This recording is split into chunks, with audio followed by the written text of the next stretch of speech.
Hello YouTubers, this is Cessna Ace back again with another mystery unpacking video. This package arrived today. Unfortunately, you will not be able to see me open it because this isn't the first take of this video. Now, what arrived came from RetroZone, aka RetroUSB. Came housed in a new blue cartridge. And while their site said that this game comes in a brand new black dust sleeve, it came in a brand new clear dust sleeve with RetroUSB printed on it. I actually prefer these dust sleeves, so it's no great disappointment for me. This is a multi-cart. It has 5 games on it.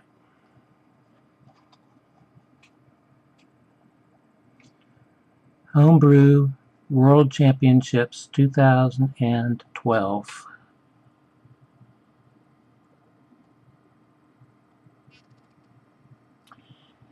And I'm sure you've noticed there to the left there are 4 dip switches built into the cartridge. Well, I should say the board. And if you read the label, you'll see that the games came from 4 different developers. 5 games from 4 developers. I have no idea what these dip switches are for. It didn't come with a manual. It didn't come with a box option. So I have no idea what those are for. This cartridge contains the Cyclone chip. So it's not, doesn't have anything to do with compatibility issues because the Cyclone chip makes this cartridge compatible with all genuine NESs. NTSC, PAL-A, PAL-B, Asian systems, and it's been tested and is compatible with several of the clone systems like those from NEX and Yobo. Not compatible with the Retrons, however, the Retron 5, for example, and the Retron 10. So you can't go that route with this cartridge. If you know what these dip switches are, please let me know what they're for, because I don't have any idea. I tried to find it on their site and couldn't find out that information. Now, as I mentioned, there are 5 games on this cartridge. 3 I didn't already have with any release, and 2 that I did already have with individual releases that I had purchased at RetroZone in the past. One came in a new black dust sleeve, a red cartridge, Shoutout 2.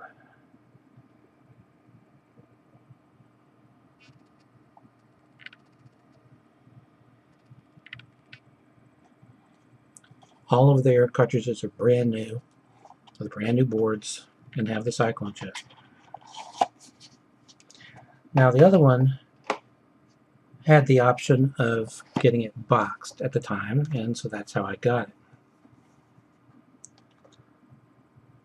Ultimate Frogger Champion from Con Games.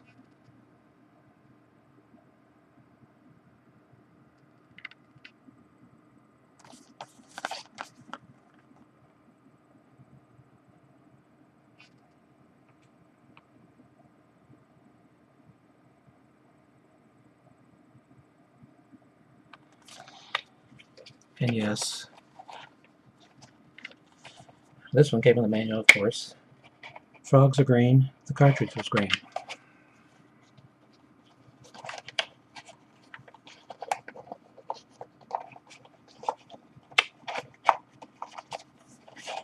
Okay.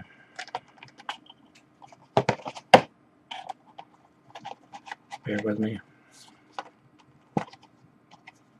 The black dust sleeve was not cooperating with me.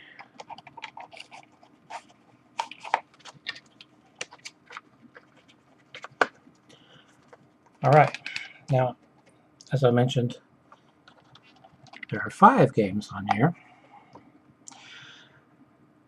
The 3 that I didn't already have with any release, individual or multi-cart.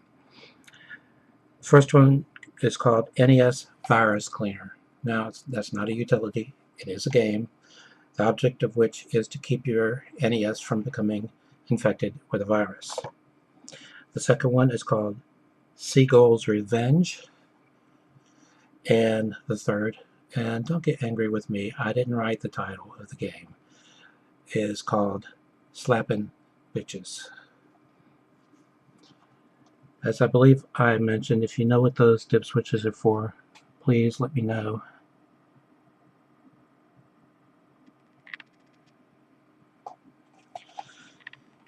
Now, I recently got a new subscriber by the name of Gamer Goes, and he asked me if I collected or played PC games, and I told him yes to both. I checked out his channel, by the way, and even though it's a new channel, he has started putting up a number of videos, and they're having to do with PC games. So if you're into PC games, you might want to check out Gamer Ghost. I think he wants to see this sort of thing. Maybe not, but this is a PC game, and it happens to be one that I really like. This was ported to several systems, but those ports are all terrible, except for the PlayStation version, which was only released in the UK.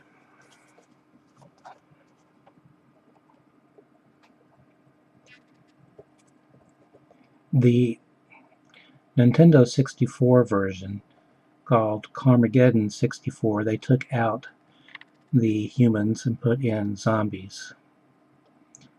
But this release retains the humans, and there are animals too.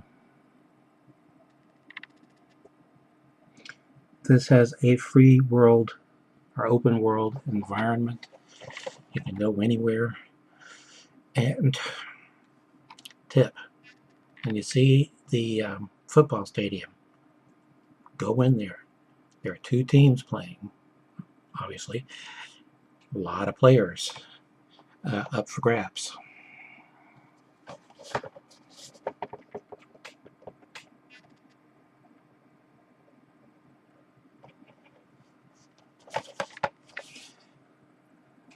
When this game came out, it was heavily advertised in print media, at least here in the US.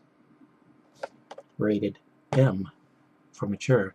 Now I also have the expansion pack known as the Carmageddon Splat Pack. That came in a big box as well, which I still have. I'll do a full video on this either when I start doing a series of videos on my PC games. I'm only going to cover one per video, but I don't know if I'm going to start with that one or another one. Now I have been looking for some missing games, and I found some boxed for the NES that I've been looking for. I knew I had them, but I couldn't find them. They were in with some PC games. Mission Impossible from Ultra Games, not based on the movie series, obviously, because they hadn't come out yet, but the 1960s television series. And of course, it doesn't have anything to do with the other game series, Impossible Mission.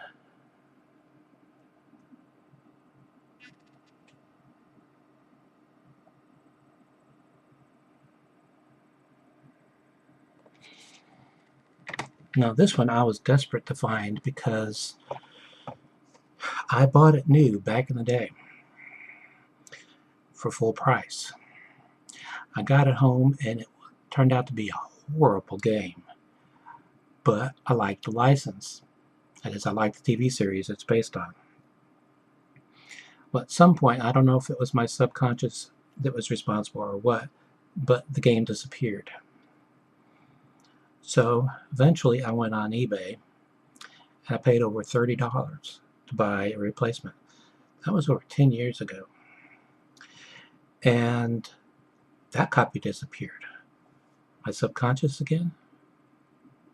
Finally, I found this copy, but I don't know whether this is the one I bought on eBay or the one I bought originally. The other one might eventually turn up. Now this game, as bad as it is, if you go on YouTube, frequently I'll see sellers sell the box by itself, the manual by itself, and the cartridge by itself. And what happens is you wind up spending a lot more money that way. From Bandai, The Adventures of Gilligan's Island. So we've already passed this alphabetically in the series of videos I'm doing on my NES game collection. But just so you know, I have it. Hopefully I don't lose it again, because I was on the verge of buying another copy. And I practically tore my little room in the back where my Commodore 64 is set up. And I have a lot of things stored in there that if I hadn't found this, I probably would have wound up having to buy another copy. Kind of reminiscent in a way of this game for the Sega Master System. This isn't one that I recently found. I had bought it back in the day. It was terrible, and I somehow lost it. So eventually I went on eBay and bought another copy. Didn't lose it, but subsequently I have found this game hard to find in the wild, and when I do see it, it's behind glass and they want a lot of money for it. It too is a game based on a television series license, and it's a terrible game. Alf.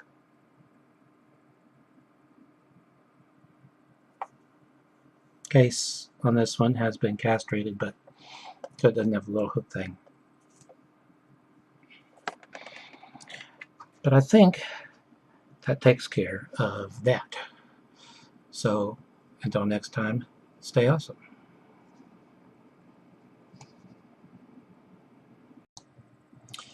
Hello YouTubers, this is Cessna Ace back again with another mystery unpacking video.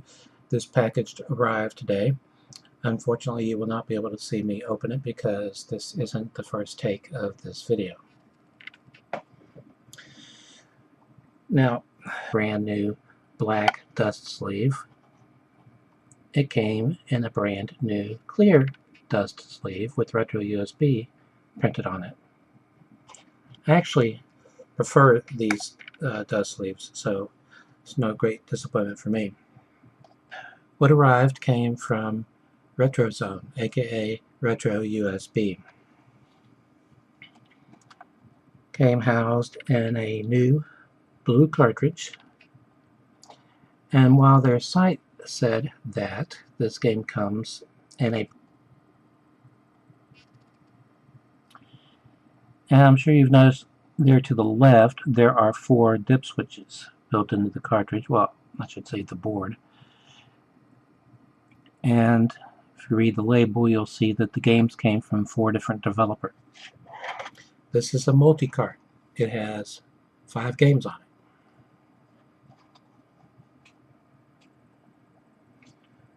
Homebrew World Championships 2012.